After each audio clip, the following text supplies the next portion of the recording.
Okay, this is going to be about the creation of our current money system. And I'm going to come at it a way you probably never even heard about it, using the Wizard of Oz. But first, let's get this out of the way. So, I have to say this is an age-restricted video. YouTube makes me do that.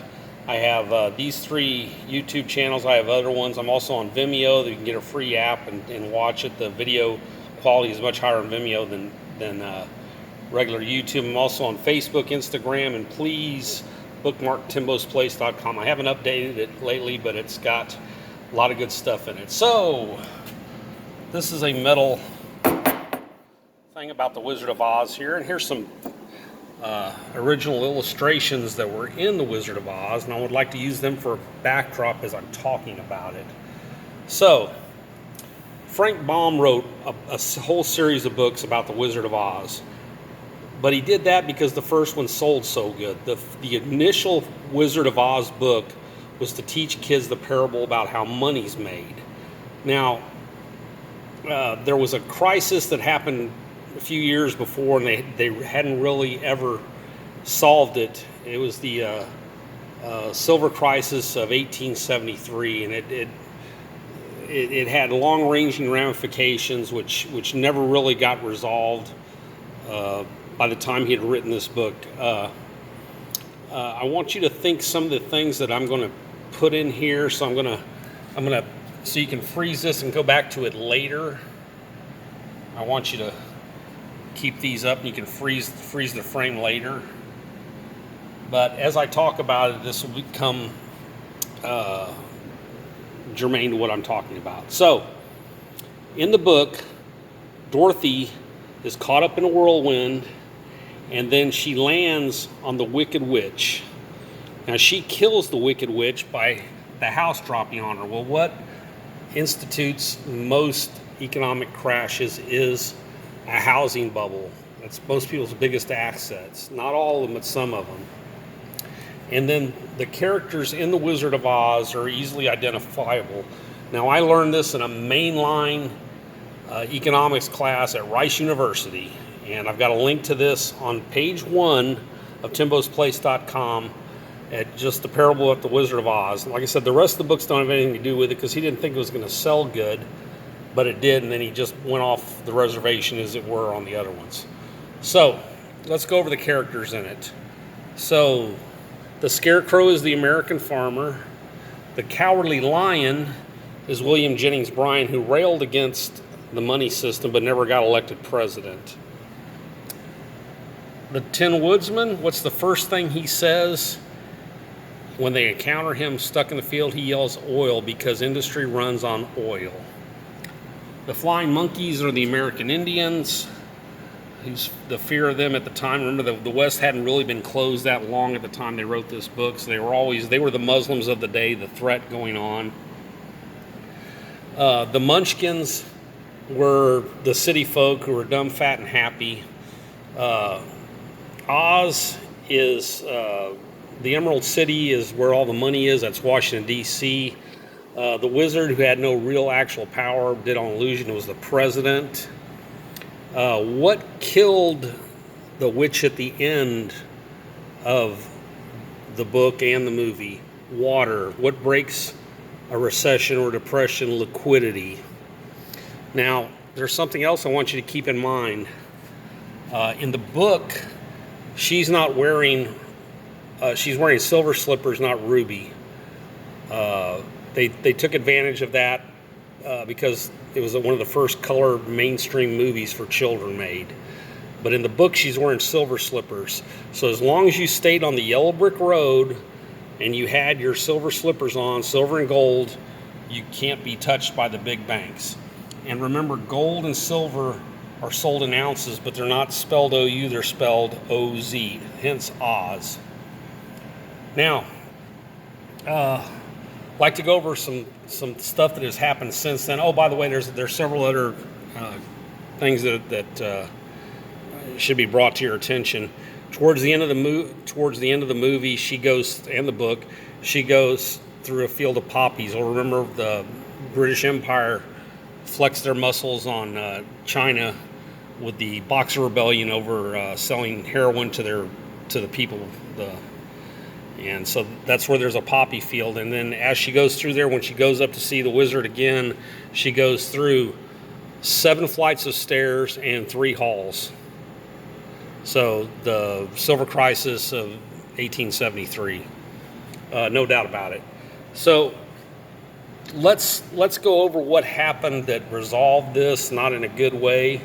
So in 1913, the Federal Reserve Act was signed by Woodrow Wilson, the first progressive Democrat president, and he signed it on Christmas break, recess, and they had to kill approximately 500 people were murdered to make it happen.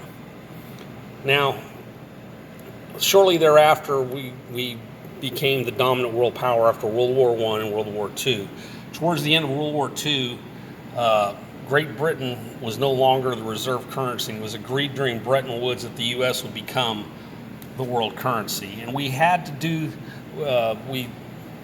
after the agreement, it was agreed that as long as we didn't print up a lot of money, we could remain the world currency. Well, France called us in on that during the Nixon administration because we were obviously printing just tons of money to fund the Vietnam War and LBJ's Great Society, which we're still paying for. And the Federal Reserve Act was pushed in by several agents of the Rothschilds, who kind of run the world. And the main ones were a man named Jacob Schiff. I've got this on timbosplace.com. It's on one of the latter pages, page 7. And by a guy named Colonel Fawcett. Colonel Fawcett also helped get oil declared as a fossil fuel during one of the Geneva Conventions. There were several Geneva Conventions. Most of y'all are aware of the Geneva Conventions that have to do with war, but there were several Geneva Conventions. And the reason oil was considered a fossil fuel is because they mainly, the first way most people saw it was in tar pits, and they saw animals' bones there at the side where they slipped and fell in, and they just assumed it all came from dead animals. Well, yes, oil can be made from dead animals, but there's also abiotic oil. There's oil in the middle of Russia at 18,000 feet deep in the middle of the continent, where there was no way, if you believe in the continental drift theory and everything else, there's no way the oil could have gotten down there. I also want to talk a little bit about the plans they have in the future here. So, before that, let's go back to Nixon taking us off of the gold standard. And you can actually go on YouTube and hear him take it off, and he says, "Well, I'm going to put us back on it after we secure the dollar." Well, we never went on it. Never went back on the gold standard. People think we're still on the gold standard. We're not. There is gold in Fort Knox, but it's not backing the currency as such. So when that happened, the petrodollar was created. Now, the petrodollar was secured by Henry Kissinger going to all the little Arab Emirates. They found this enormous find of oil off of Gull Island after the Arab oil embargo that would have dropped the price of oil down to a quarter. But they promised not to release it, and as long as the Arab Emirates would buy 10% of our treasury bonds, and then they had to use, they had to buy planes and everything. So we exported our inflation to them through that.